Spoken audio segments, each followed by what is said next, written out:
Queridos hermanos y hermanas en Cristo, y también nuestros amigos que acompañan a cada transmisión del mensaje de la palabra profética, directamente de aquí, de los estudios del Instituto Vida para Todos, en la estancia Árbol de la Vida, Sumaré, San Pablo. Sean todos muy bienvenidos. Nosotros nuevamente queremos recordar a los hermanos, conforme el video que pasamos ahora, vamos a recordarnos del Día del Misionario Internacional,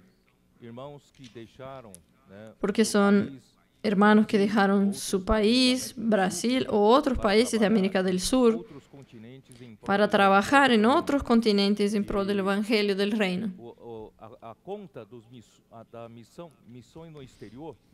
Y la cuenta de misiones del exterior son para el avance de la obra en estos continentes. Pero el Día del Misionario Internacional es para que nosotros cuidemos de las necesidades personales y de la familia de estos obreros que están trabajando en estos continentes. Por lo tanto, queridos hermanos, no se olviden, abran su corazón y aquello que el Señor colocara en tu corazón, haga sus ofrendas. Y también quiero recordarles que en este fin de año, el primer final de semana de diciembre, habrá una conferencia en Lisboa. Una conferencia para toda Europa. Pero infelizmente no será posible una conferencia presencial. Nosotros estábamos planeando ir hasta Lisboa, pero la situación todavía no nos permite y haremos 2 transmisiones en el primer final de semana de diciembre. Y los hermanos piden para que si alguien que nos está viendo y tiene algún contacto en Europa, sea un familiar, sea amigos, conocidos, sea algún cristiano que desea hacer contacto con nosotros, por favor, está aquí en su pantalla este contacto por vía WhatsApp. Ustedes pueden mandar para este WhatsApp su contacto en Europa, que los hermanos van a entrar en contacto con las personas que usted va a indicar. ¿Está bien? Que el Señor bendiga esta conferencia en Europa. Nosotros entonces vamos a proseguir. Hoy es el mensaje 28, que tiene por título La novia y el ejército. Este tema o este título está relacionado todavía en la porción del texto de 2 de Tesalonicenses capítulo 2, que nosotros ya hablamos algunos domingos y estamos dando secuencia. Es aquel al respecto de la venida del Señor. Pablo entonces alerta para que las personas no sean ignorantes con relación a la venida del Señor, creyendo que la venida del Señor será mañana o pasado mañana, y dejando de cumplir sus responsabilidades, sus tareas como seres humanos. Entonces Pablo dice que la vida del Señor no sucederá sin que primero sucedan 2 cosas. Primero es la apostasía y segundo es la revelación del hombre de la iniquidad. Apostasía, según nosotros ya hablamos, yo creo que ya está operando. El ambiente de apostasía, esto es ese ambiente que en el mundo en que nosotros vivimos tiene todo para hacer enfriar su fe. Si usted se envuelve durante las 24 horas de un día, si usted se envuelve con las cosas de este mundo, una buena parte del tiempo, su corazón se envuelve con esto, es seguro que usted se va a enfriar. Su fe va a comenzar a alejarse del Señor y va a suceder una apatía con relación al Señor. Y usted no sabe por qué, no tiene voluntad de leer la Biblia, no tiene voluntad de tener comunión con los hermanos, de tener comunión con el Señor. Y poco a poco usted se va alejando de Dios, alejándose del Señor Jesús, alejándose de la iglesia, de la vida de la iglesia. El secreto es que usted se envuelva con las cosas del Señor. Principalmente, usted estar siguiendo bien de cerca la palabra profética que viene cada semana. Usted la rumea, usted la toma como advertencia, dirección y suplimiento y aliento. Y usted también vive la vida de la iglesia intensamente. Esta es nuestra protección, es lo que mantiene el fuego del Espíritu ardiendo dentro de nosotros. Por lo tanto, no se dejen conmover en su fe, no dejen que se enfríe. Este mundo tiene todo para enfriarlo a usted, porque el mundo justamente tiene ese papel de causar apatía en la fe de los cristianos. También apatía con relación a la palabra de Dios. No hay más sed por la palabra de Dios. Todos los días su tiempo es ocupado con las redes sociales,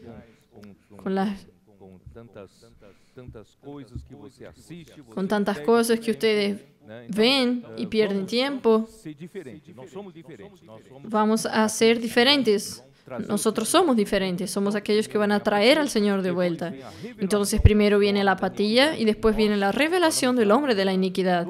Nosotros ya hablamos en 2 finales de semana, en 2 domingos, sobre lo que detiene a este hombre de la iniquidad, ya que el inicuo, el sin ley, él no quiere ninguna restricción de la ley. No solo la ley exterior, que Dios con su arreglo soberano hizo con que la cultura occidental tiene mucho de la base judaico-cristiana, que acaba en el aspecto moral y ético, acaba todavía teniendo algunos conceptos de las leyes de Dios que Dios dio al pueblo de Israel y también del cristianismo. Entonces esto hace con que el hombre de la iniquidad, él va a aparecer y no quiere tener ninguna restricción de la ley, ninguna restricción de Dios. Y también, además de estas leyes exteriores, hay una ley que Dios colocó en nuestro corazón. Esta ley es la ley de la naturaleza, que está en Romanos capítulo 2. Esta ley Dios colocó dentro del hombre ya en la creación del hombre por naturaleza. Nosotros en nuestra conciencia sabemos lo que Dios le gusta y lo que no le gusta, aquello que agrada y desagrada a Dios. Nuestra conciencia acusa y muchas veces nuestra mente y nuestros pensamientos defienden y justifican nuestro equívoco, pero la conciencia continúa acusando y así la ley de Dios está colocada dentro de nosotros. Pero el hombre puede cauterizar esta conciencia y hacerla insensible de una vez por todas. Repetidas veces cometiendo el mismo error, el mismo equívoco.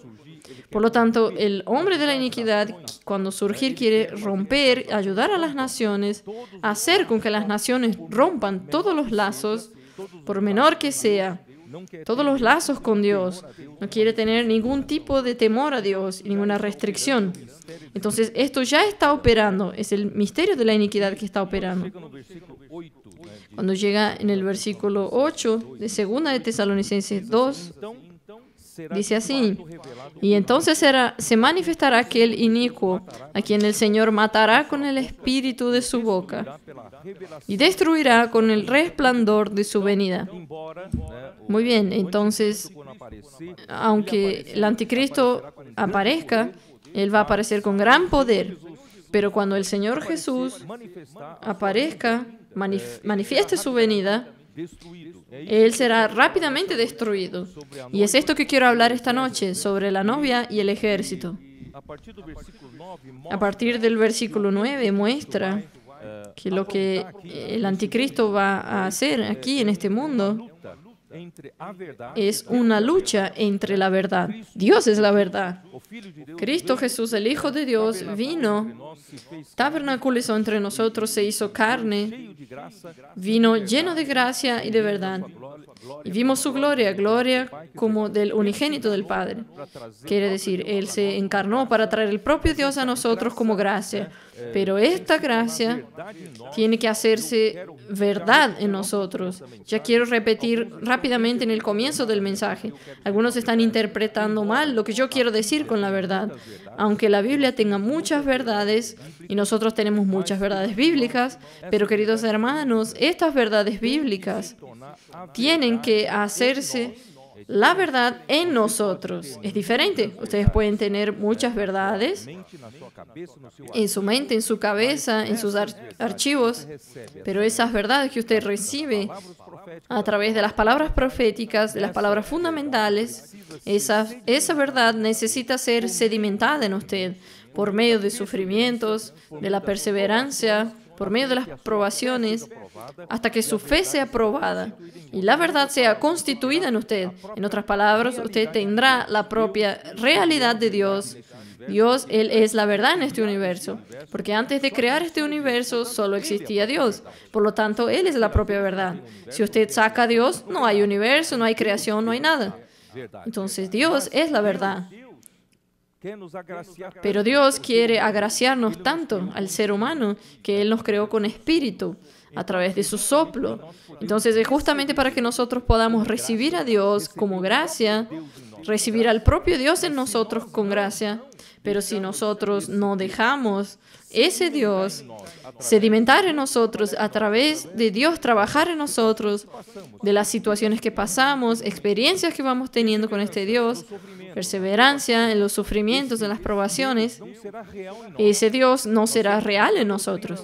Nosotros tenemos mucha doctrina en la cabeza, hablamos muchos mensajes, hay personas que hablan muchos y muchos mensajes, pero tienen poco de Dios como realidad en ellos. Lo que interesa, queridos hermanos, aquel día es cuánto de verdad habrá en usted. Por lo tanto, hermanos, nosotros estamos en el medio de una lucha entre la verdad y la mentira. Aquí dice así, versículo 9, inicuo cuyo advenimiento es por obra de Satanás, con gran poder y señales y prodigios mentirosos. Es una lucha entre la verdad y la mentira. Satanás, él es el padre de mentira. Voy a tener que leer nuevamente aquí. Juan capítulo 8. Oh Señor Jesús. Esto está quedando cada vez más, esta clareza sobre este asunto va ayudándonos, queridos hermanos, a luchar del lado de Dios. Juan 8:44. Él está diciendo para los judíos, vosotros sois del diablo, vosotros sois de vuestro padre el diablo, y los deseos de vuestro padre queréis hacer. Él fue homicida desde el principio. Esdras dijo claramente viernes a la noche, él fue homicida. Fue él el que provocó a Caín para matar a Abel. Él fue homicida desde el principio y no ha permanecido en la verdad. Mismo siendo aquel arcángel creado como sello de la perfección, lleno de sabiduría y de hermosura, pero él jamás se firmó en la verdad, porque en él no hay verdad. Por eso, hermanos, es peligroso usted tener tantas verdades bíblicas en la cabeza y usted habla tantos mensajes para otras personas y usted no tiene la verdad en usted y no está firmando en la verdad. Queridos hermanos, vamos a dejar de ser esos cristianos hablador de mensajes, vamos a ser aquel que se firma en la verdad, aquel que hay verdad en él. Nosotros queremos tener la verdad sedimentada en nosotros.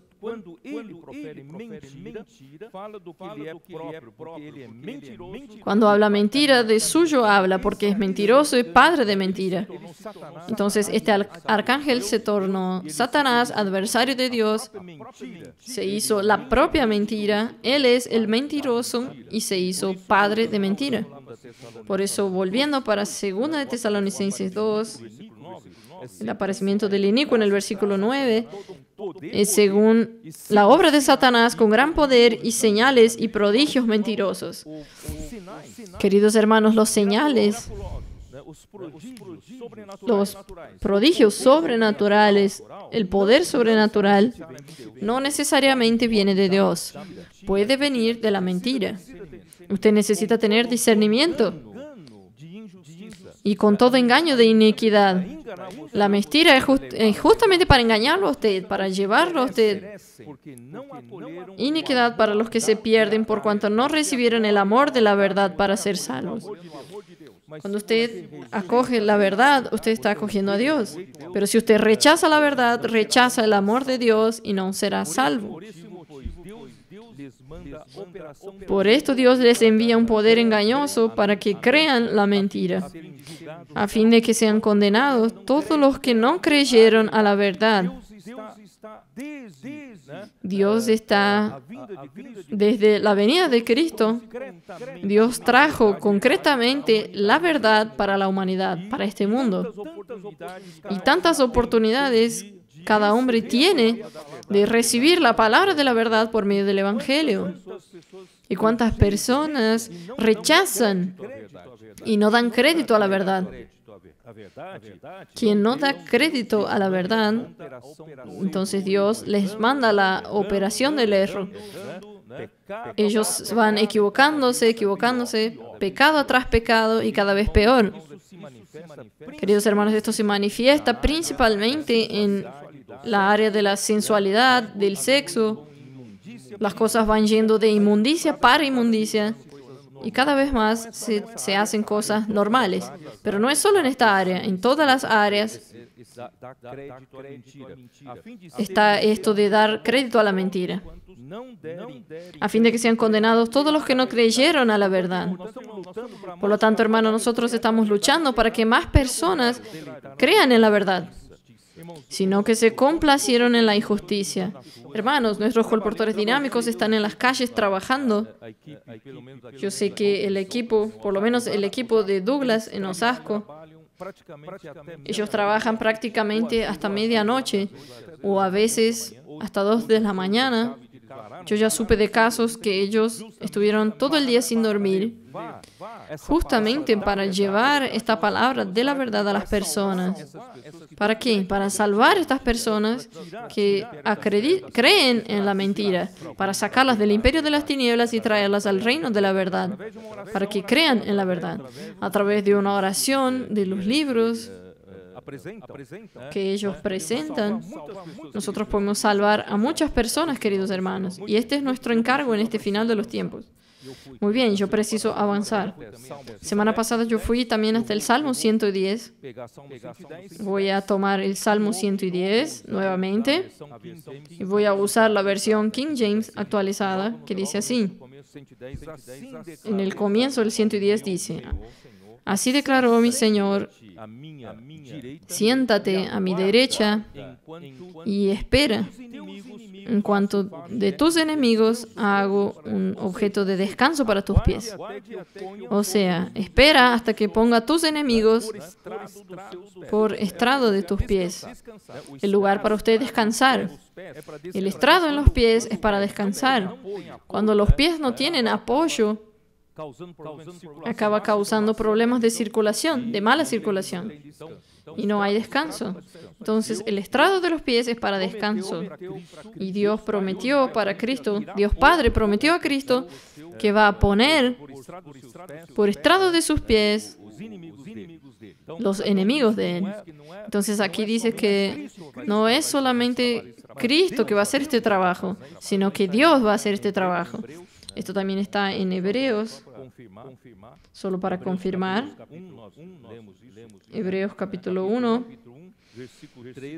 versículo 13, dice así: pues ¿a cuál de los ángeles dijo Dios jamás, siéntate a mi diestra, hasta que ponga a tus enemigos por estrado de tus pies? ¿Quién va a colocar? Es Dios Padre. Él invita a Cristo a sentarse a su derecha. Desde que Él se ofreció por el Espíritu Eterno a Dios, todo lo que Él hizo, todo el sacrificio de Él, hoy Él está a la derecha de Dios esperando que Dios ponga sus enemigos por estrado de sus pies. Esto también está en Hebreos 10. Déjenme encontrar aquí. Hebreos 10, versículo 13 o 12, dice así: pero Cristo, habiendo ofrecido una vez para siempre un solo sacrificio por los pecados, se ha sentado a la diestra de Dios. De ahí en adelante esperando hasta que sus enemigos sean puestos por estrados de sus pies. Queridos hermanos, yo ya quiero darles un consejo. ¿Por qué Cristo está esperando? ¿Qué trabajo Dios está haciendo? ¿Y Cristo está esperando qué? Para que sus enemigos sean colocados debajo de sus pies. Queridos hermanos, esta es una revelación más. Yo no entendía claramente sobre esto. ¿Por qué Él está esperando? Y Dios prometió colocar sus enemigos debajo de sus pies. Ahora, usando el Salmo 110, yo conseguí entender. Porque después habla o poder do seu cetro domina no meio dos teus inimigos. Quer dizer,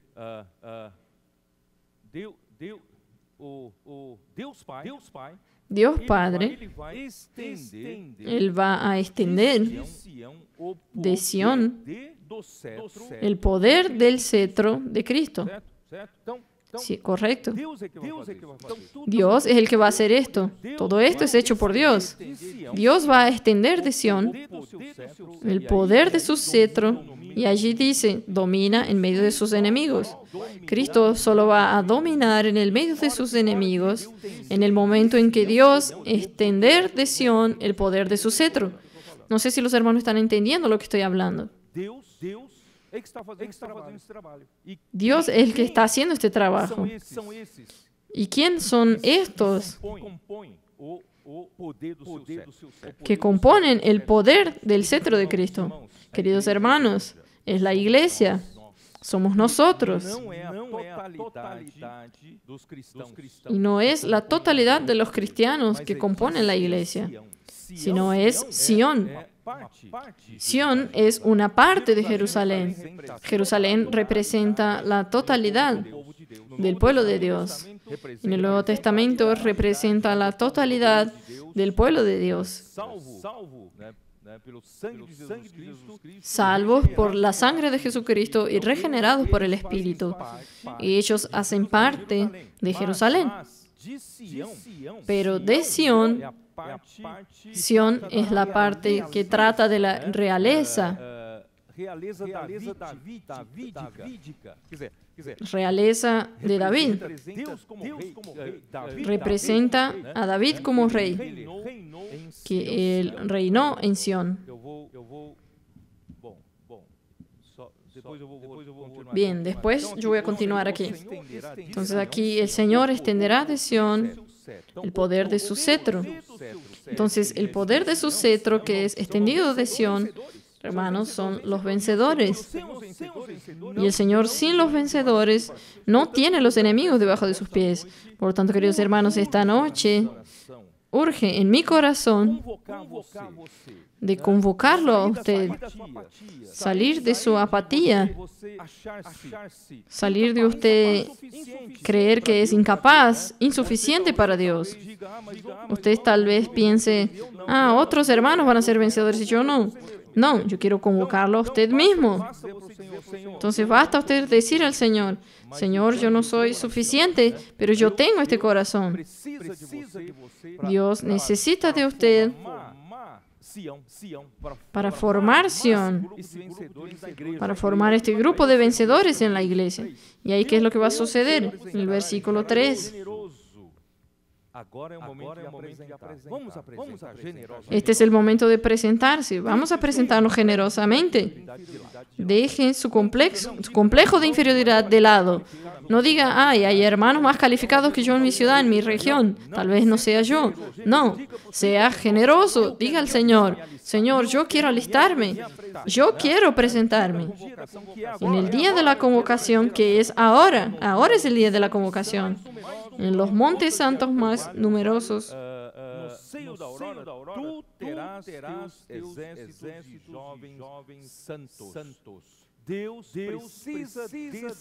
Dios necesita de estos ejércitos de jóvenes santos. Cuando yo hablo de ejército de jóvenes santos, no son apenas jóvenes en edad. Usted necesita ser renovado por el Señor, sacar toda vejez y usted ser renovado para ser parte de este ejército de jóvenes santos. De aquí a poco lo voy a explicar mejor. Queridos hermanos, hoy a la noche es el día de la convocación nuevamente. Es una chance más para que usted se presente generosamente. Quiero mostrar para ustedes nuevamente qué es Sión. Segunda de Samuel 5. Cuando David reinó sobre Judá, durante 7 años y 6 meses, él reinó en Hebrón. Pero cuando todas las otras tribus de Israel fueron hasta él y le pidieron para que él reinase sobre todo Israel, entonces él necesitó buscar otro lugar, que es Jerusalén. Y Jerusalén, David sabía que era el lugar que Dios determinó para la unidad de su pueblo. Entonces él tuvo que luchar para conquistar Jerusalén. Versículo 5. En Hebrón reinó sobre Judá 7 años y 6 meses. Y en Jerusalén reinó 33 años sobre todo Israel y Judá. Entonces, para reinar sobre todo Israel y Judá, él necesitaba ir para Jerusalén. Versículo 6. Entonces marchó el rey con sus hombres a Jerusalén contra los jebuseos. Él necesitaba expulsar los jebuseos que estaban en Jerusalén, que moraban en aquella tierra, los cuales hablaron a David diciendo: tú no entrarás acá, pues aún los ciegos y los cojos te echarán. Queriendo decir, David no puede entrar acá. Ellos fueron arrogantes, pero David fue y no tuvo miedo. Pero David tomó la fortaleza de Sión. Esta es la ciudad, la cual es la ciudad de David. Entonces David conquistó Jerusalén, conquistando primeramente la fortaleza de Sión, donde los jebuseos intentaron expulsar a David. Pero David venció y allí David construyó su ciudad, su palacio, allí en Sión. Por lo tanto, hermanos, si usted quiere hacer parte de los vencedores, usted está preocupado en luchar como ejército del lado de Dios, usted necesita estar en Sión. Y para que usted esté en Sión, usted necesita ser parte de los vencedores. Yo nuevamente, Cristo también fue constituido rey sobre el monte santo de Dios en Sión celestial. Hebreos 12, 22.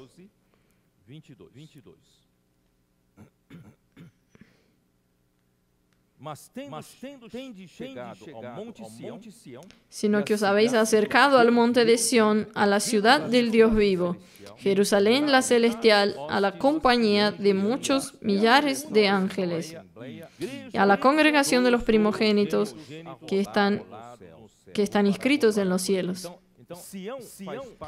Entonces Sión hace parte de la iglesia de los primogénitos que están en los cielos. Es la ciudad del Dios vivo, la Jerusalén celestial. Entonces Cristo se hizo rey. Y también en Salmo 2, vamos a ver Salmos capítulo 2, versículos 6 y 7.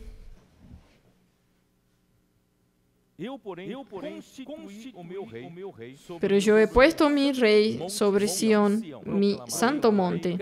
Yo publicaré el decreto. Jehová me ha dicho: mi hijo eres tú, yo te engendré hoy. Así como David asumió su realeza en la fortaleza de Sión y hizo una ciudad de David allí en Sión, Cristo también fue constituido rey sobre este mismo santo monte de Sión. ¿Está bien? Entonces Jerusalén representa a la iglesia, en cuanto Sión es un subconjunto de Jerusalén y representa a los vencedores en la iglesia.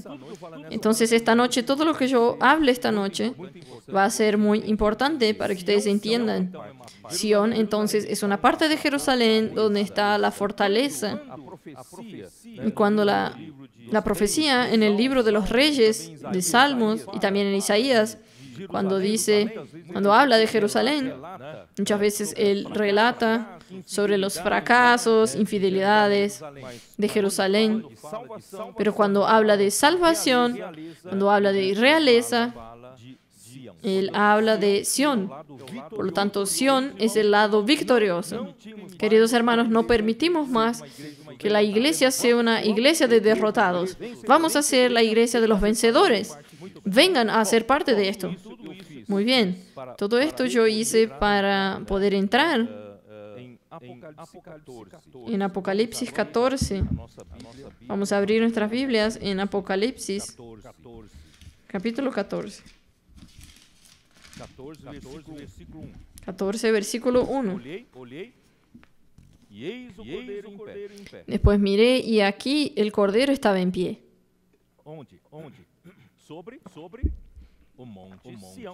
¿Dónde? Sobre el monte Sión.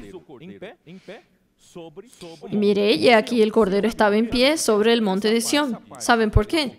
Porque esta parte de Apocalipsis 14 va a tratar de las primicias. ¿Y quiénes son las primicias? Las primicias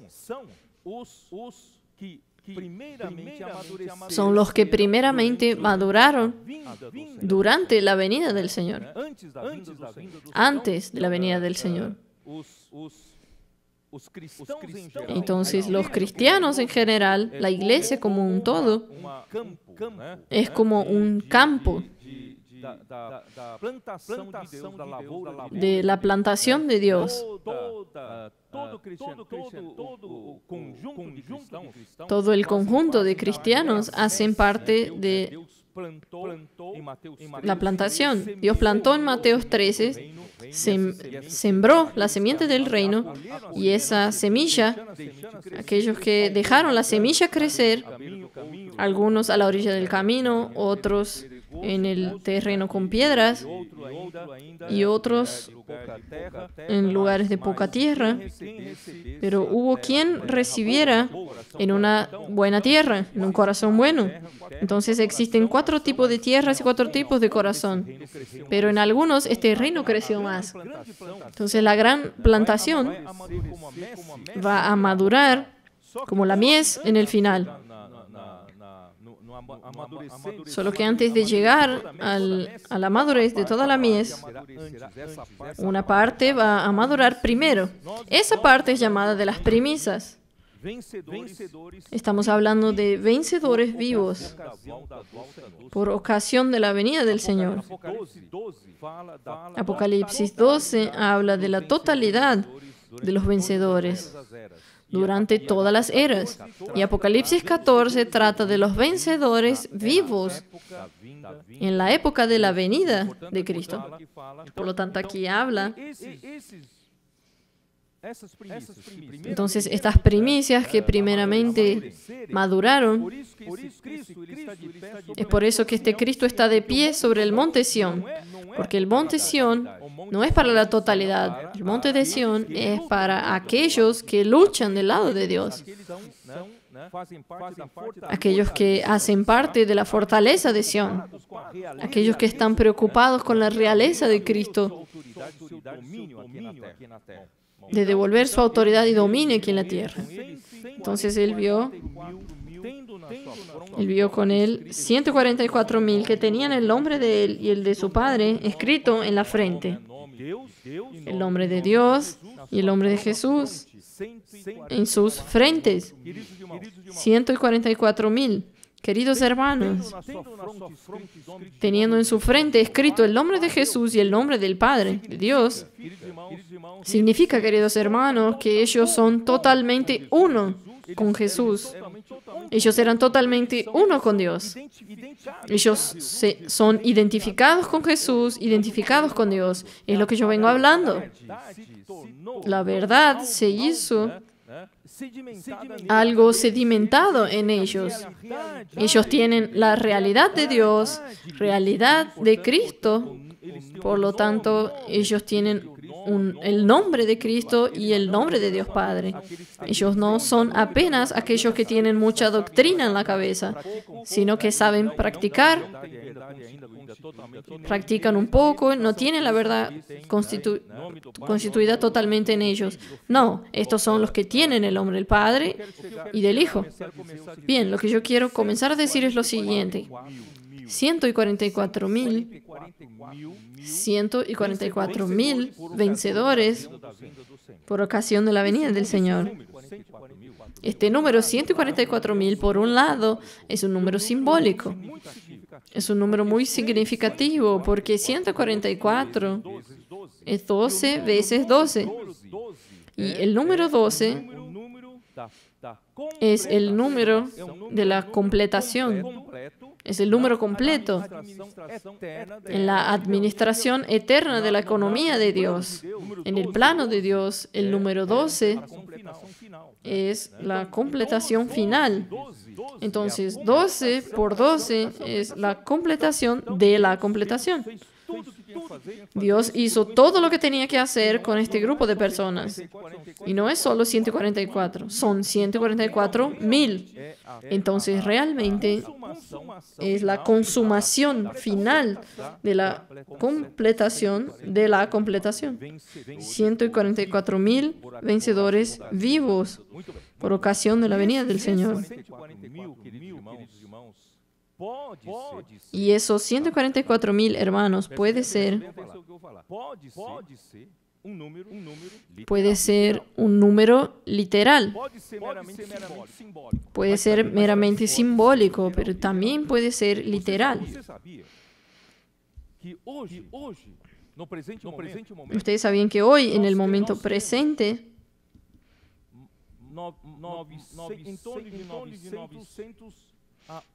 nosotros tenemos alrededor de 900 a 1 millón de los llamados evangélicos en todo el mundo. 900 millones a un billón. Los que son considerados como cristianos en total son 2 billones. Son 2 billones y 180 millones.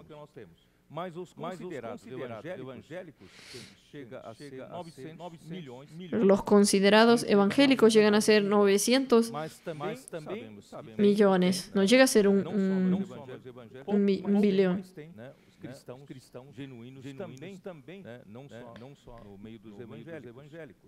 Hablamos de todos los cristianos genuinos, no solo en el medio evangélico. Queridos hermanos, entre tantos cristianos contemporáneos nuestros, habrá apenas 144.000 que el Señor arrebatará. Solamente 144.000 en el medio de casi 1 millón de cristianos. 1 billón de cristianos. Tal vez sean más si cuentan con otros. Pero solo 144.000 serán considerados las primicias que serán arrebatados como vencedores. Queridos hermanos, esto que voy a compartir esta noche no es para todos. Yo creo que si usted nos está acompañando, es para usted. Esta palabra es para usted.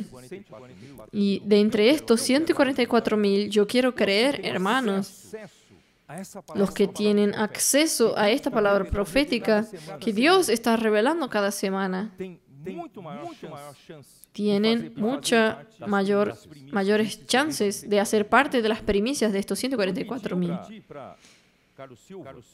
Yo pedí para Carlos Silva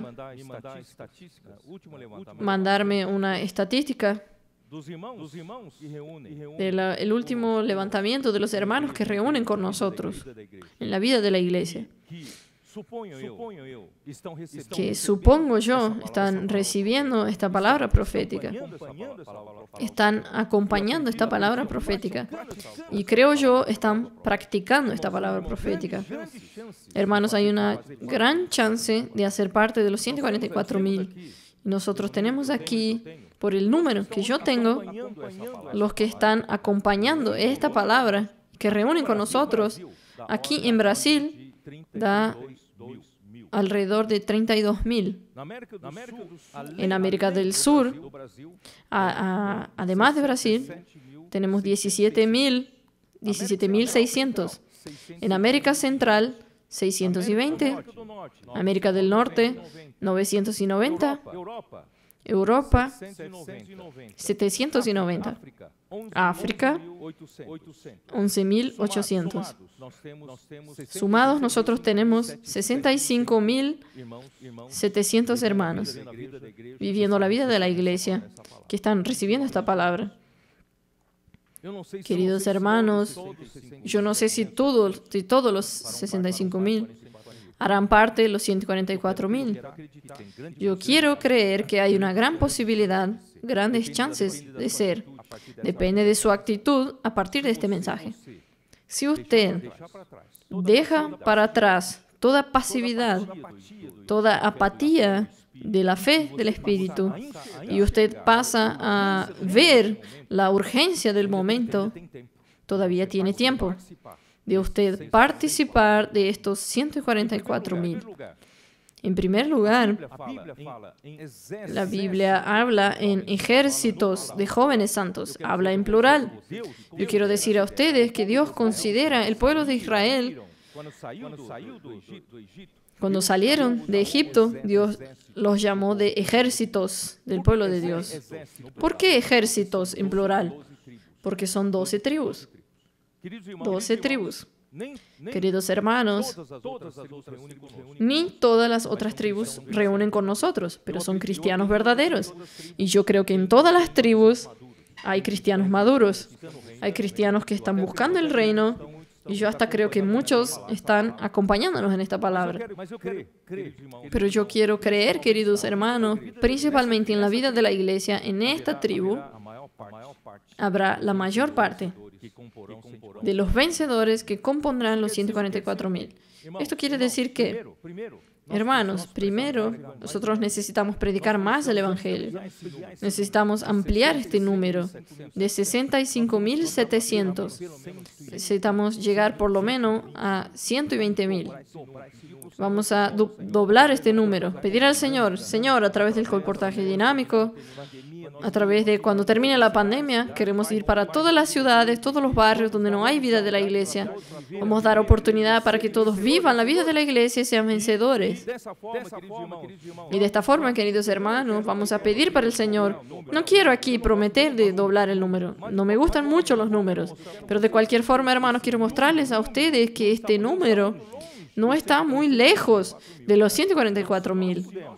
Entonces, si nosotros podemos trabajar con esta visión, los de dentro ganando más personas para esta visión, viviendo la vida de la iglesia, madurando, para que estos sean estos que luchan delante de Dios, pagan un precio. Queridos hermanos, hay que pagar un precio. El reino de Dios es tomado por fuerza. Otras traducciones dicen que es tomado por violencia. Ustedes van a decir, no, espera ahí. Esa vida que los hermanos están compartiendo, tribulación, sufrimiento, presiones. Yo no aguanto esa vida. Entonces usted no va a ser parte de los 144.000. Si usted está dispuesto, Dios va a darte gracia. Dios dará gracia, no es su capacidad. Dios dará gracia para usted vivir esta vida de presión, de puerta estrecha, de camino apretado. Y usted va a llegar allí junto con todos nosotros. Yo ya me estoy incluyendo. Vamos a llegar a ser los 144.000 arrebatados en la presencia de nuestro Señor. Entonces, queridos hermanos,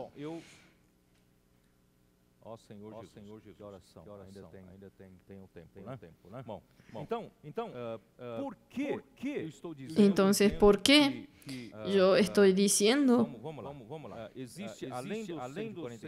Existen, además de los 144.000, vamos a ver quiénes son ellos. Apocalipsis 14, versículo 4. Versículo 3. Y cantaban un cántico nuevo delante del trono y delante de los 4 seres vivientes y de los ancianos. Y nadie podía aprender el cántico sino aquellos 144,000 que fueron redimidos de entre los de la tierra. O sea, nadie tiene la experiencia que ellos tuvieron. Esto es subjetivo. Cada uno de nosotros tiene una experiencia por medio de presión. Y nosotros no desistimos y nuestro corazón está en las cosas de Dios. Y el versículo 4. Estos son los que no se contaminaron con mujeres porque son vírgenes. Ellos son puros. Ellos son como 2 Corintios 11, capítulo 10. Ellos fueron desposados como vírgenes puras a Cristo. Ellos tienen la simplicidad, ellos miran solo para el Señor. Ellos son castos con relación al Señor. No se contaminaron con este mundo, con las mentiras de Satanás. Estos siguen al Cordero por donde quiera que va. Hermanos, vamos a seguir al Cordero por donde quiera que Él va. Esto es seguir la palabra profética. El Señor está en la palabra. Y la dirección del Señor, el avance del Señor está en la palabra. Estos fueron redimidos de entre los hombres como primicias para Dios y para el Cordero. Los primeros frutos para el Cordero. Y en sus bocas no fue hallada mentira, pues son sin mancha. Queridos hermanos, yo ya dije, es una lucha entre la verdad y la mentira. Si usted busca la verdad, no se encuentra mentira en su boca. Usted no solo habla verdad, habla la palabra de la verdad, pero usted tiene la palabra constituida en usted. Hermanos, yo insisto en esto. Muchas personas piensan que ellos, conociendo muchas verdades, ya están maduros. No. La verdad tiene que hacerse parte de ellos, del ser de ellos. Es el propio Dios totalmente constituido en él. Esto es la verdad constituida en la persona. Muy bien, ahora vamos a leer a partir del versículo 14.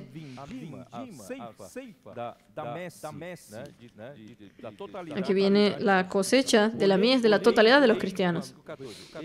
Versículo 14. Miré ya aquí una nube blanca, y sobre la nube uno sentado semejante al Hijo del Hombre, que tenía en la cabeza una corona de oro, y en la mano una hoz aguda. Y del templo salió otro ángel, clamando a gran voz al que estaba sentado sobre la nube: mete tu hoz y ciega, porque la hora de cegar ha llegado, pues la mies de la tierra está madura. Y el que estaba sentado sobre la nube metió su hoz en la tierra, y la tierra fue cegada. Queridos hermanos, esta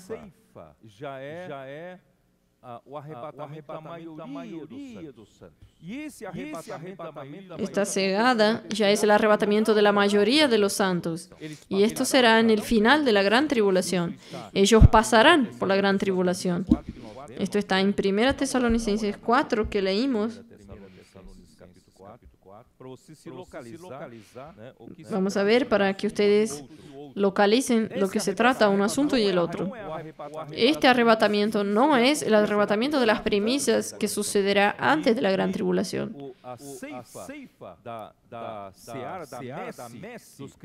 Y la cosecha de la seara, de la mies, de los cristianos en general, sucederá en el final de la gran tribulación. Esto está en el capítulo 4 de 1 Tesalonicenses, versículo 15 al 17. Por lo cual os decimos esto en palabra del Señor, que nosotros que vivimos, que habremos quedado hasta la venida del Señor, no precederemos a los que durmieron. Porque el Señor mismo, con voz de mando, con voz de arcángel y con trompeta de Dios, descenderá del cielo. Y los muertos en Cristo resucitarán primero. Luego nosotros los que vivimos, los que hayamos quedado, Acá dice los que quedaron, porque hubo los que fueron arrebatados como primicias. Los que quedaron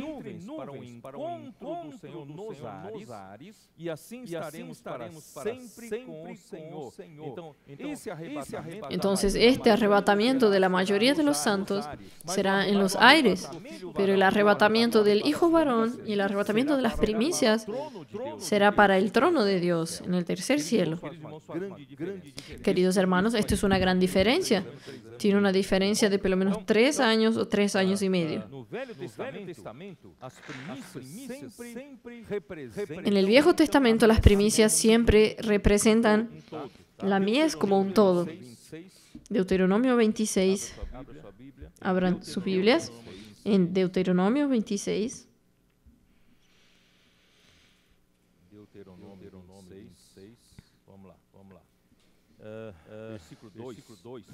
Versículo 2.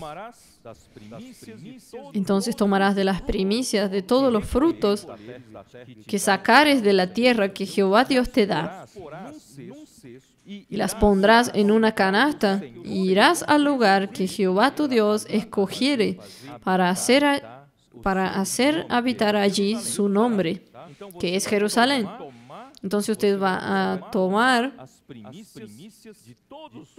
las primicias de todos los frutos de la tierra y usted va a ofrecer al Señor. Entonces las primicias, cuando usted ofrece las primicias, usted estará ofreciendo toda la cosecha, toda la mies. Entonces las primicias representan toda la mies. La iglesia, representada por las primicias, por los vencedores, representa a todos los cristianos. Y también Números, capítulo 3, versículo 12. Números 3, versículo 12. Los primogénitos representan también toda la familia.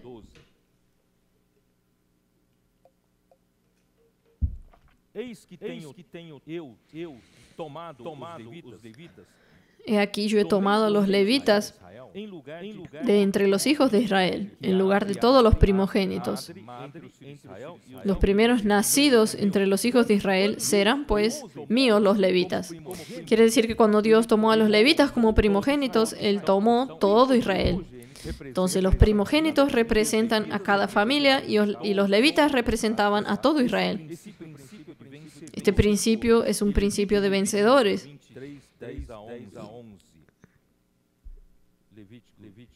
Y en Levíticos 23,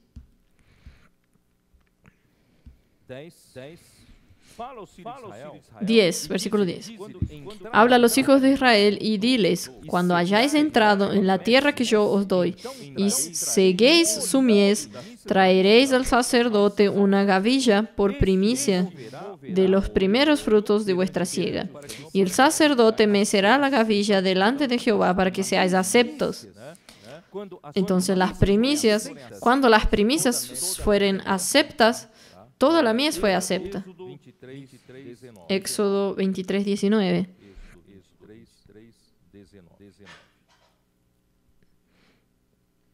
Éxodo 23, 19. Las primicias de los primeros frutos de tu tierra traerás a la casa de Jehová tu Dios. No guisarás el cabrito en la leche de su madre. O sea, las primicias son del Señor. Es para traerlas a la casa del Señor, es para ofrecer al Señor. Como los vencedores serán los primeros. Los vencedores son los primeros que maduraron antes de la mies. Y ellos serán arrebatados para los cielos antes de la cosecha final. Los eventos del... Vamos a ver.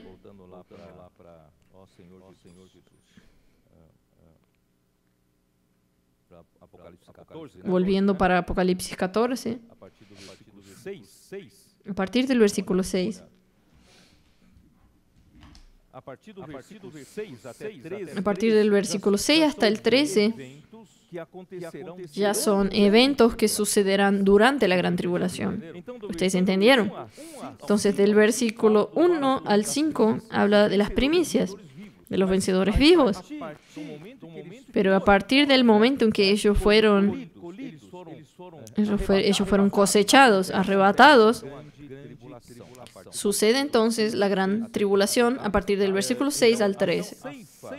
Entonces, la cosecha de la mies sucederá en Apocalipsis 14, versículos 15 y 16. Ya hablamos sobre esto.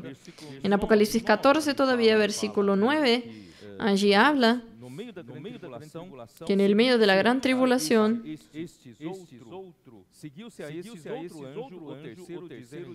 y el tercer ángel lo siguió diciendo a gran voz: si alguno adora a la bestia y a su imagen y recibe su marca en su frente o en su mano, quiere decir, entonces el anticristo durante la gran tribulación obligará a las personas a adorar a él y a su imagen, que él colocará en el templo, en el santuario.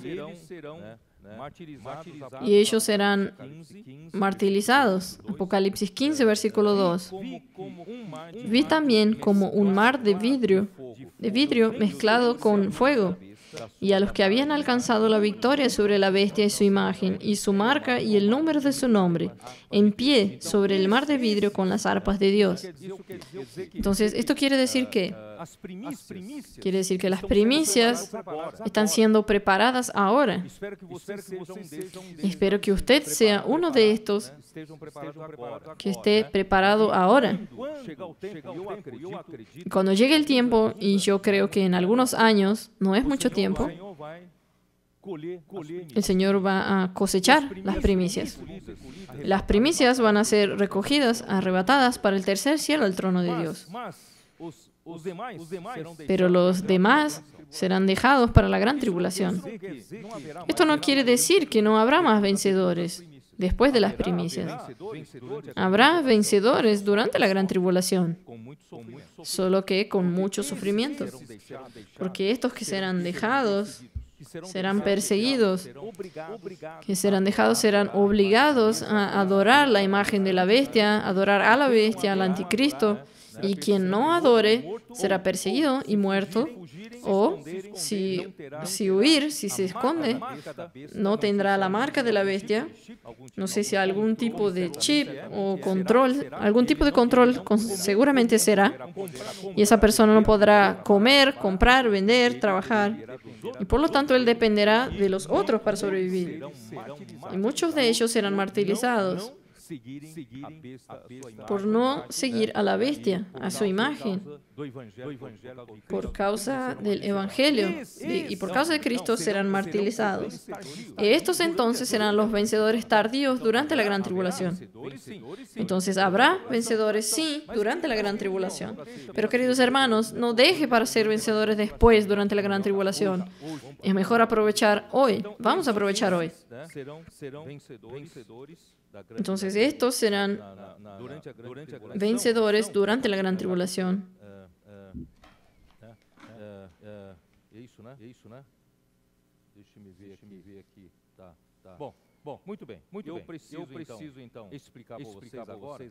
Necesito explicar para ustedes ahora. Estos que serán los vencedores tardíos, ellos también serán resucitados para reinar con Cristo durante 1000 años. Esto está en Apocalipsis 20, versículo 4. Y vi tronos y se sentaron sobre ellos los que recibieron facultad de juzgar. Y vi las almas de los decapitados por causa del testimonio de Jesús y por la palabra de Dios, los que no habían adorado a la bestia ni a su imagen, y que no recibieron la marca en sus frentes ni en sus manos, y vivieron y reinaron con Cristo 1000 años.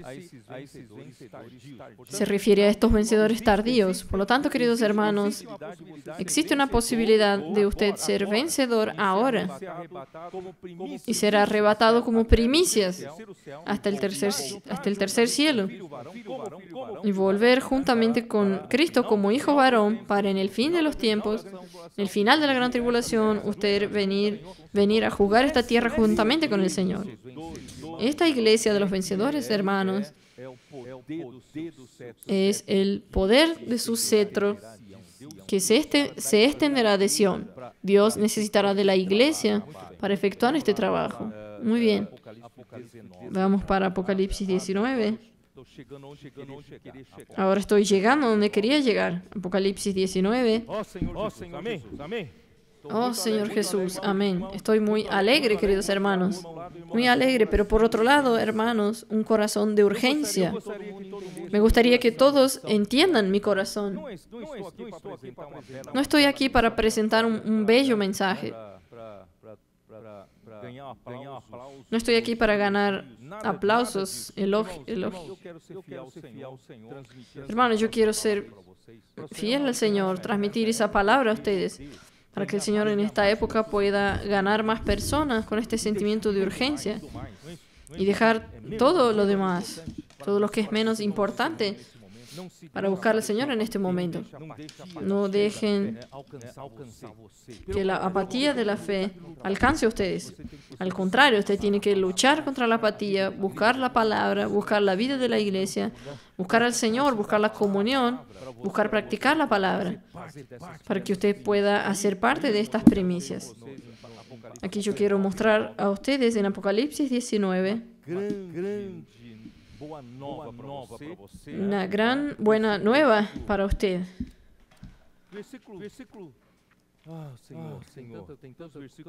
Oh, Señor Jesús. Hay tantos versículos que podía leer, pero vamos directo al 7 para ganar tiempo. Gocémonos y alegrémonos y démosle gloria, porque han llegado las bodas del Cordero y su esposa se ha preparado.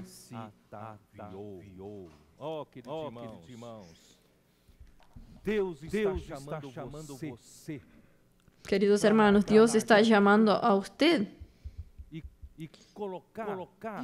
para soltar todo y colocar esto en su corazón como una prioridad máxima, de luchar del lado de Dios, de presentarse generoso a este ejército, a ser parte del ejército de jóvenes santos.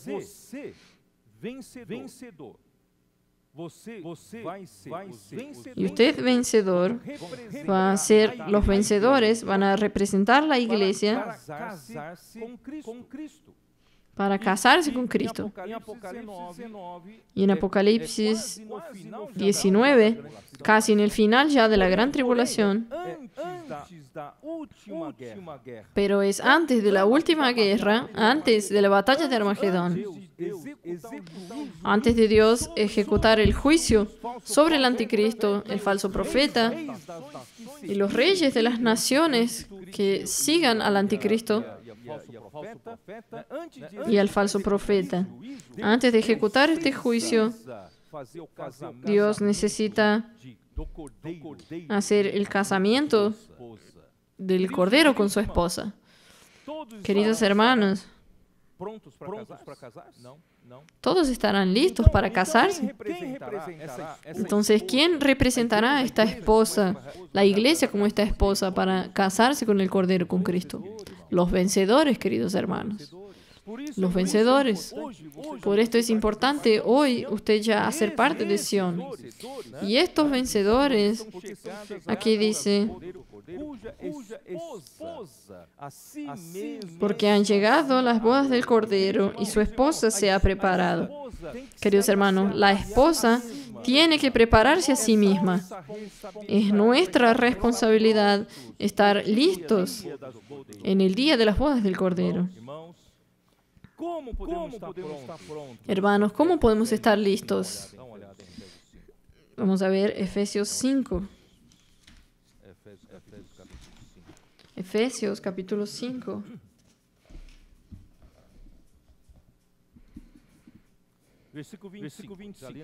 Versículo 25. Ya lo leí semana pasada y voy a repetir, pero es muy importante para que ustedes entiendan.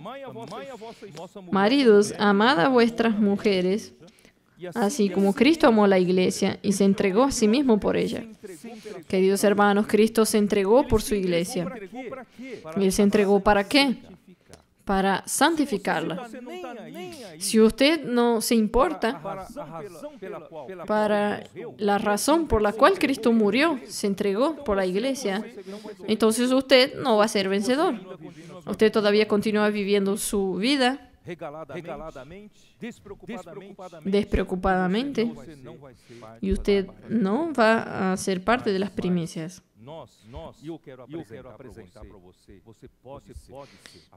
Pero nosotros, voy a presentar a ustedes, a partir de hoy, usted puede tomar una actitud para que usted sea incluido en el medio de los 144,000 de los vencedores que harán parte de la iglesia como esposa preparada, arreglada. Entonces Él se entregó, murió, amó la iglesia, murió por ella para santificarla, habiéndola purificado en el lavamiento del agua por la palabra. Toda semana la palabra llega hasta nosotros, queridos hermanos. Den valor para esta palabra.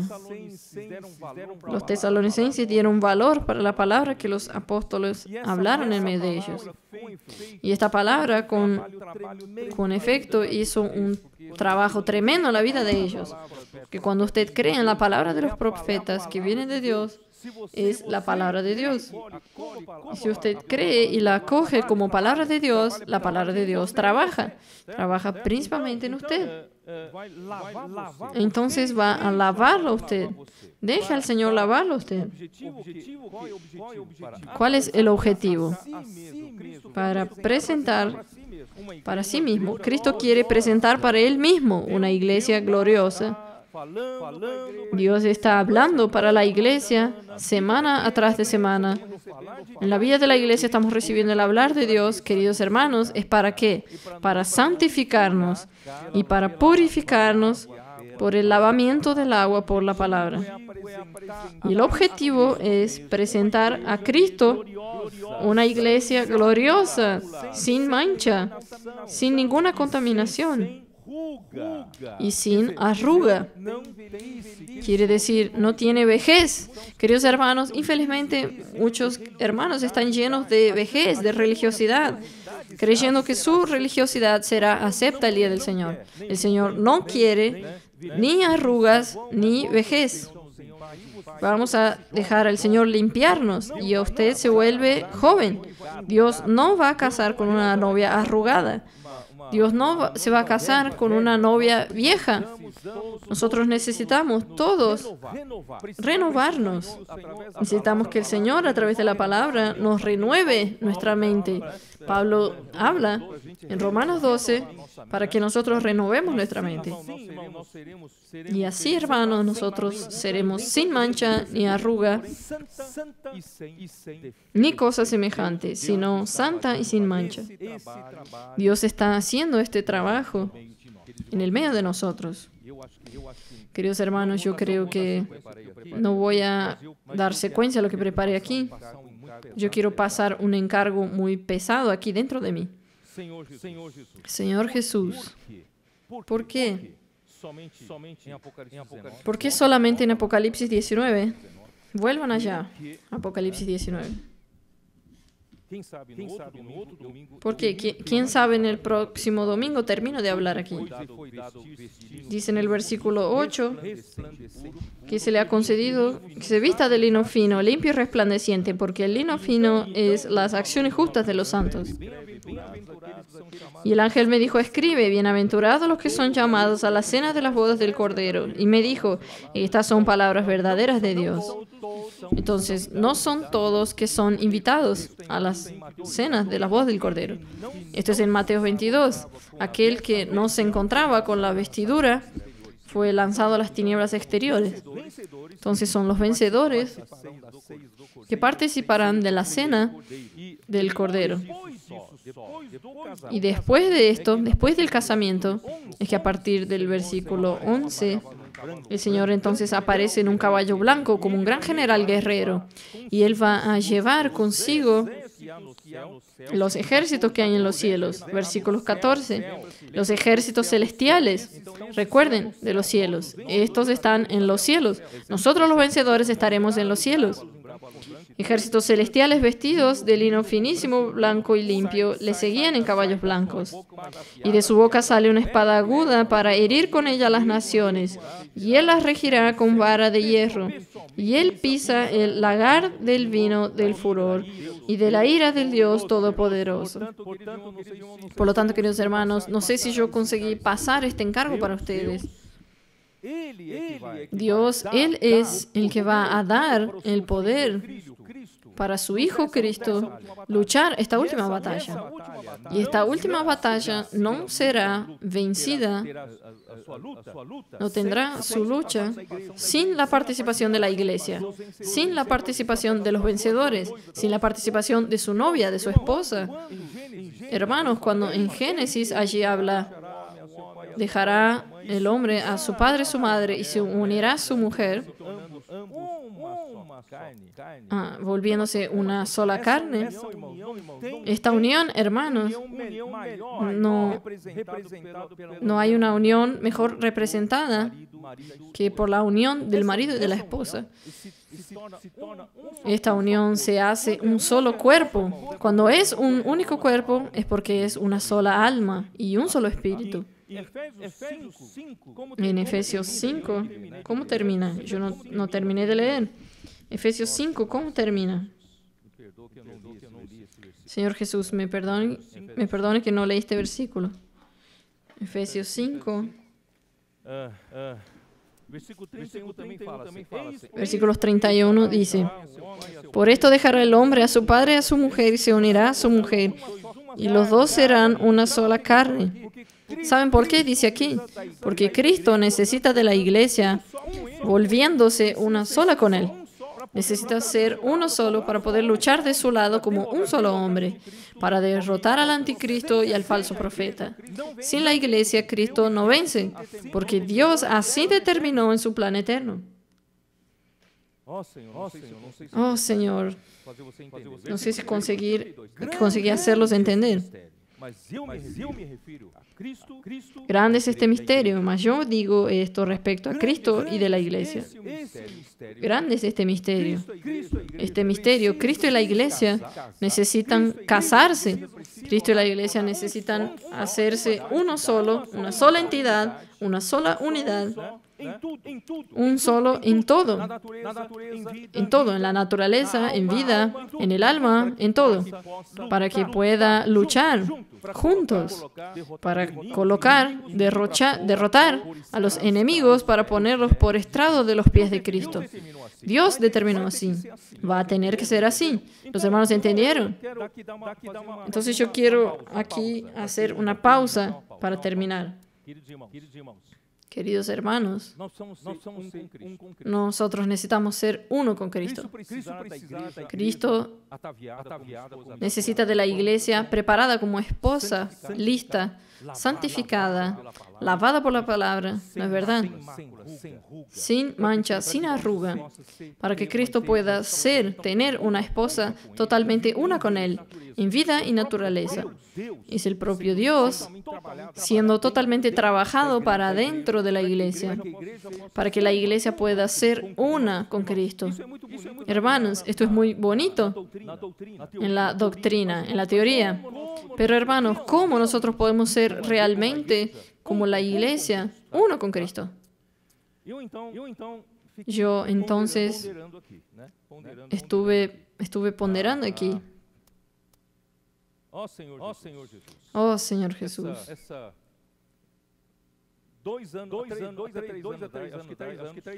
Estos 2 o 3 años, cuando nosotros comenzamos a hablar sobre entusiasmo, excelencia, inclusión, el Señor me dio un sentimiento muy fuerte de realmente trabajar por la inclusión, primeramente de los hermanos más jóvenes que nosotros. Quedamos mucho tiempo nosotros, los más viejos, siempre nosotros, adelante, trabajando, transpirando, y nosotros negligenciamos en incluir a los más jóvenes que nosotros. Cuando digo esto, no son necesariamente los jóvenes, son los más jóvenes que nosotros. Entonces quise hacer una experiencia en San Pablo, porque en la conferencia de jóvenes, en aquel tiempo ya estaba, gracias a Dios, la introducción de jóvenes, los más jóvenes, como equipo de apoyo, que ya estaban funcionando muy bien. Ahí entonces yo quise, en la iglesia en San Pablo, tener un nuevo comienzo. Y yo convoqué a algunos de estos jóvenes, más jóvenes, y los llamé para un almuerzo, almorcé con ellos, pasé mi encargo.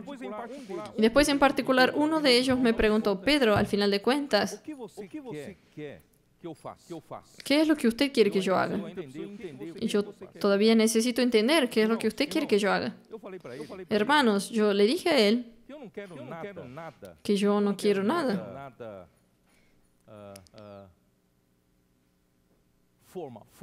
No quiero nada formal.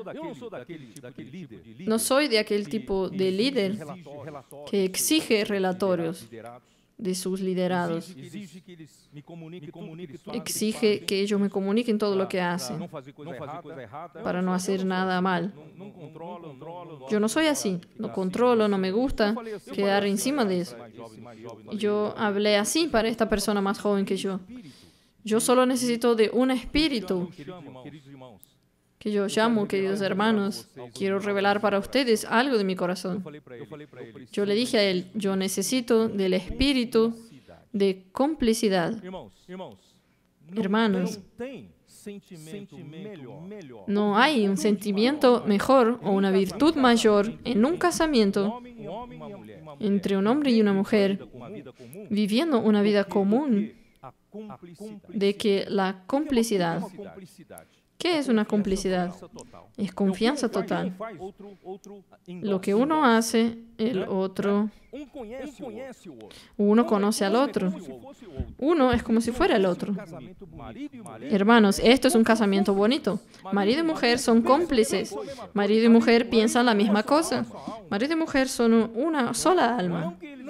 ¿Es verdad? No es que ellos no tengan opiniones diferentes, pero ellos, en naturaleza, ellos tienen tanta realidad de esa unidad de Dios, que Dios habló. Ellos son una sola alma. Con relación al Señor, queridos hermanos, la iglesia necesita ser así. Muchas veces tenemos nuestras ideas, nuestras opiniones. Entonces yo le dije a él, creo que es mejor hacer una ilustración. Yo le dije a él algo registrado en el segundo libro de Samuel 23, cuando ya en el final de la vida de David, las últimas palabras de David, hubo un relato de los valientes de David. Y entre los valientes, en el versículo 13, cita especialmente a 3 valientes. Y 3 de los 30 jefes descendieron. Y David entonces estaba en el lugar fuerte, y había en Belén una guarnición de los filisteos. David estaba en la fortaleza en Jerusalén. Y la guarnición de los filisteos estaba de frente a él, solo que en Belén, más al sur. Y David apenas suspiró, no tuvo ninguna intención de que alguien cumpliera su palabra. Él apenas... Versículo 15. Y David dijo con vehemencia: ¿quién me diera a beber del agua del pozo de Belén que está junto a la puerta, donde están los filisteos? Yo estoy con ganas de aquella agua que es buena. Estoy con ganas de beber esta agua. Y él solo suspiró, no quería que alguien fuera a buscar. Pero aquellos 3 valientes irrumpieron por el campamento de los filisteos y sacaron agua del pozo de Belén que estaba junto a la puerta y tomaron y la trajeron a David. Claro que David no quiso beber, sino que la derramó para Jehová, diciendo... Hermano, no sé si usted entendió. Estos 3 valientes son una sola alma con David. Ellos no cuestionaron lo que David quería. Ellos son totalmente uno con David. Hermanos, nosotros necesitamos de esta complicidad entre nosotros, pero por lo menos entre los que cooperan con nosotros en la obra. Esta semana, semana pasada, yo voy a hablar aquí el nombre. Amir está aquí en mi frente. Él es el único de la platea aquí, que está aquí viendo. Semana pasada surgió un asunto allí y él me dijo, Pedro, yo estoy aprendiendo tantos años cooperando con el hermano Don y ahora estoy aprendiendo a cooperar con usted. Yo descubrí que nosotros cooperadores no tengo que tener mi alma en la obra del Señor. Yo tengo que seguir tu alma. El cooperador que tiene su propia alma tiene problemas. Tiene problemas en la complicidad. Hermanos, yo escuché aquello allí y él tiene toda la razón. Porque, queridos hermanos, la palabra que yo hablo, yo creo que no es mi palabra. La palabra que yo hablo y lo que el hermano Esdras habla son las palabras del Señor. Y la palabra del Señor, hermanos, es para que nosotros seamos uno. Y la palabra del Señor es para que nosotros sigamos como un solo hombre. Voy a mostrar otro versículo a ustedes. Filipenses 2. Versículo 19. Espero en el Señor Jesús enviaros pronto a Timoteo, para que yo también esté de buen ánimo al saber de vuestro estado. Él estaba hablando de Timoteo. Yo voy a mandar a Timoteo, ¿verdad? Presten bien atención en este versículo. Pues a ninguno tengo del mismo ánimo y que tan sinceramente se interese por vosotros. Pablo dice, yo no tengo a nadie con ese mismo sentimiento que cuida de los intereses de la iglesia en Filipos. Pues todos ellos, está hablando de los otros cooperadores, que todos ellos buscan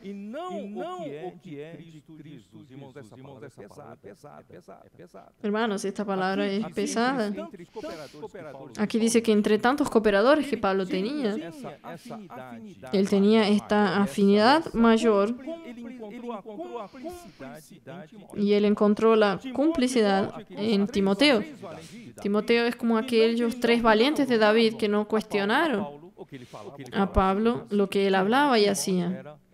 Timoteo era una sola alma con él.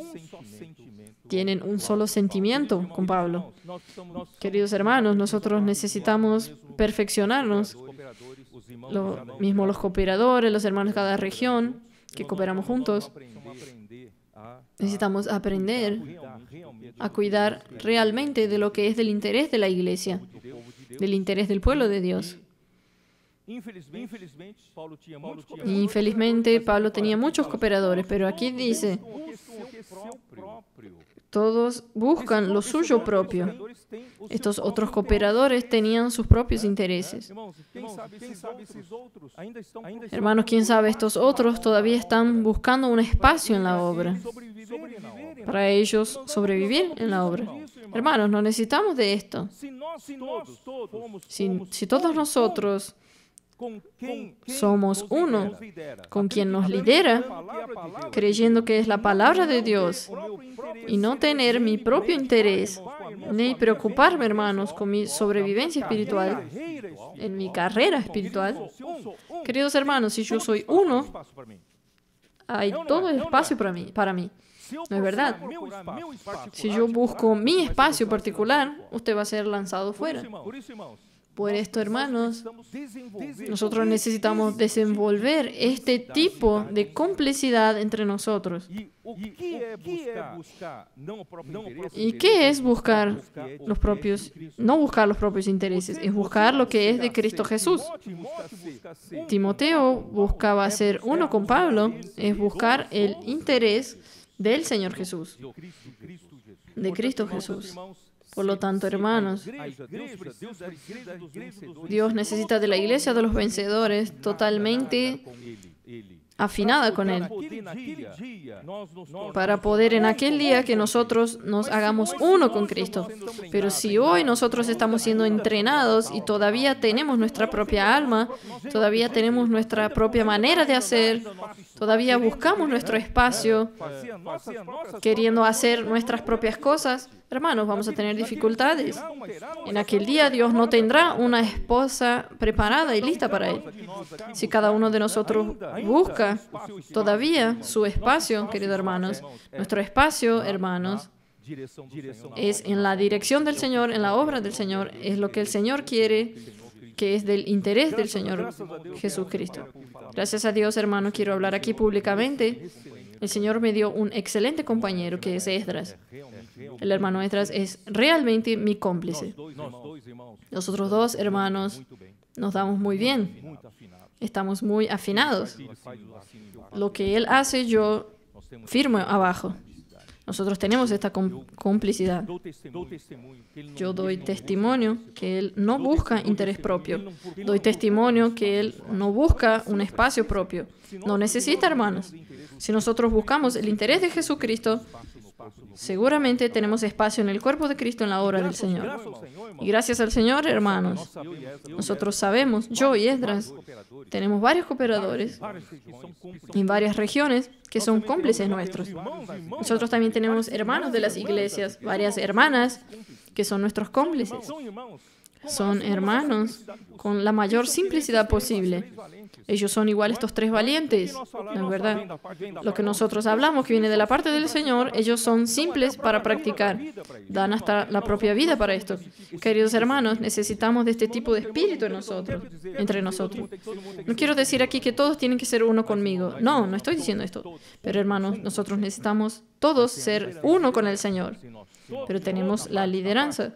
Si todos nosotros en la práctica entendemos, hermanos, que nadie aquí necesita buscar su propio espacio, todos necesitamos luchar, hermanos, para ser uno como esposa que un día será preparada para unirse a Cristo. Y junto con Cristo, hermanos, nosotros vamos a formar este ejército para luchar. Si entre nosotros hay intereses diferentes, hay sentimientos diferentes, hermanos, nosotros no vamos a luchar en unidad y armonía contra el anticristo. Y él quiere hacer este trabajo entre nosotros. Pero, hermano, nosotros no dejamos al enemigo con su mentira trabajar entre nosotros. Nosotros queremos que el Señor pueda trabajar entre nosotros, que seamos una sola alma, un solo sentimiento. Buscar el único interés, que es el interés de Cristo Jesús, para el beneficio de la iglesia, beneficio de los hermanos. Yo creo, hermano, que nosotros así estaremos preparados para el final de los tiempos. Mi preocupación única no es hablar una bella mensaje, recibir aplausos. Mi única preocupación es preparar esta novia, preparar esta esposa preparada, lista. Y por eso el año pasado ya dije, a través de Juan 14, 15, 16 y 17, yo dije, nuestra unidad tiene que subir de nivel, tiene que ir al nivel máximo. Nuestra unidad no puede quedarse en el haz de cuenta. No somos aquí como si hacemos de cuenta, fingiendo ser. No quiero fingir, no quiero que nuestros hermanos finjan ser uno conmigo. Vamos a ser, de hecho, unos. Con el Señor, con su encargo. Nuestro nivel de crecimiento tiene que subir, nuestro nivel de santificación, de glorificación, de justicia tiene que subir. En otras palabras, nosotros vamos a ser totalmente preparados como una novia lista para unirse a Cristo, y allí sí nosotros seremos ese poder del cetro o cetro de su poder que se extenderá de Sión, y habrá ejércitos de jóvenes santos luchando como cómplices de Cristo. Nosotros somos uno con Cristo en todo. Así nosotros vamos a vencer esta batalla. Dios los bendiga. Y yo espero que el Señor dé gracia para que nosotros entendamos esta palabra, para no confundir esta palabra de dirección con tantas otras buenas mensajes que están por ahí. Hermanos, vamos a prestar atención para la palabra de dirección, para donde nosotros vamos, que el Señor pueda bendecirnos. Y queremos hacer de cada uno que nos está escuchando parte de los 144,000 vencedores que serán arrebatados vivos como las primicias para Dios y para Cristo. Dios los bendiga a todos. Jesús es el Señor. Amén.